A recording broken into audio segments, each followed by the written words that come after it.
From the national newsroom of the Canadian Press, I'm Don Mitchell. Prime Minister Justin Trudeau repeated a call to slap levies on American imports coming into Canada if U.S. President Donald Trump imposes tariffs on all Canadian imports, including energy. Speaking in Montreal, Trudeau responded to Trump's accusations from the White House today that drugs are still pouring in from Canada and Mexico. Trudeau said Canada is not the source of problems for the United States. Less than 1% of the fentanyl that arrives in the United States comes from Canada.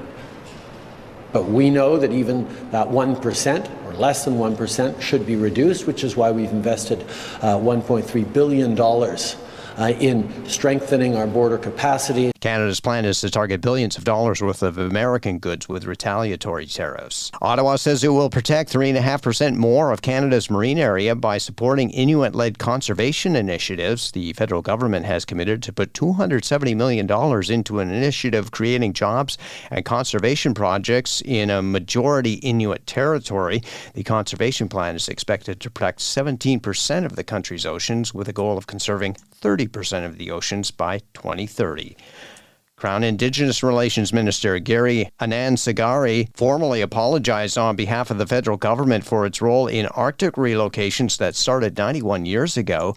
The Dundas Harbor relocations were part of a strategy to maintain a national security presence in the Arctic and took place between 1934 and 1948. More than 50 people were removed by Ottawa from their ancestral homes, leaving impacts on Inuit communities that linger to this day. The Canadian Dental Hygienists Association is urging all federal parties to keep funding the National Dental Care Program, arguing it's good for the economy and for public health. The association warns that the rising cost of living, exacerbated by potential tariff threats from the U.S., could price many Canadians out of getting proper dental care.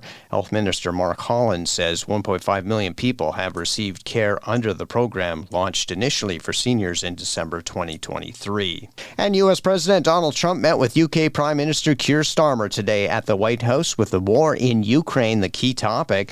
The Prime Minister said the UK wants to help the U.S. strike a deal in Ukraine that no one will breach, a reference to Russian President Vladimir Putin. When pressed about how he would respond if Putin didn't hold up his end to the deal, Trump said he doesn't believe Putin is going to violate his word. I think he'll keep his word. I think I've spoken to him. I've known him for a long time now. I've known him. We had to go through the Russian hoax together. That was not a good thing. It's not fair. Trump added a peace deal to end the Russia-Ukraine war is possible, but that it must be concluded quickly or else it may fail. This is the Canadian Press. In sports and the NHL, the Winnipeg Jets are looking for their 12th straight win tonight as they visit the Nashville Predators. The Jets' leading scorer, Kyle Connor, enters the game with 13 points in his last 9 contests. Edmonton will look to end a 4-game losing streak when they visit the Florida Panthers tonight. The Oilers enter the game 2 points behind leaders Vegas and 2 points ahead of third-place Los Angeles in the tight Pacific Division standings.